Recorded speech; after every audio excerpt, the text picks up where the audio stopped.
We are seeing that just lines are longer than ever at food pantries all across North Georgia and really across the country.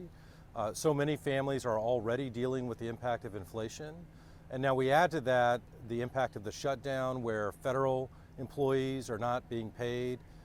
Just behind me, we are in the middle of a distribution of food to the families of TSA workers. They work just down the road at the airport.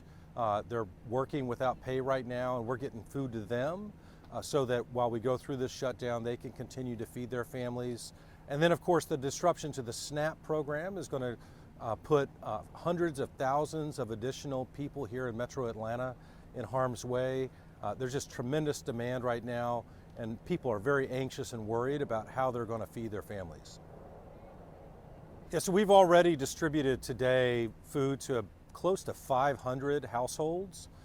These are all TSA employees. Some of them were here lined up at about 8 o'clock this morning when we were getting started on their way to a shift at the airport today.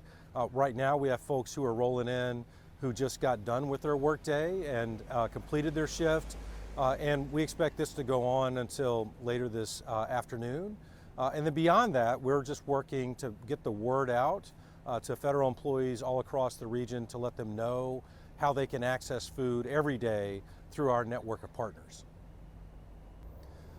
Well, as I said, lines are already very long. Demand is higher today, 70% higher today than it was 3.5 years ago prior to the shutdown.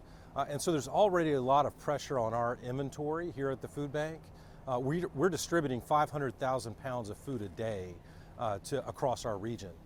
And what we knew is that with this impact to SNAP coming, the disruption to SNAP benefits, there was going to be even more demand. So we pulled $5 million of reserves that we're using to buy more food so that we can increase our daily distribution over the next 4 weeks by about 300,000 pounds of food.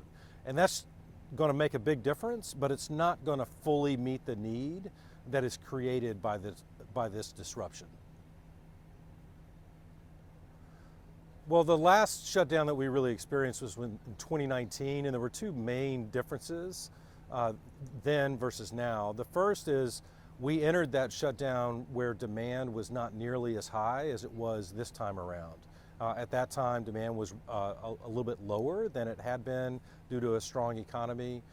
Now we've just got a tremendous amount of pressure as a result of inflation that has put more people in needing food assistance. And then the second big difference is that time there was not a disruption to SNAP. This time around, that disruption to SNAP is creating a lot more fear and anxiety among folks. It's going to drive demand up significantly, and we're just going to have to do all we can in partnership with the community to meet as much of that need as we can.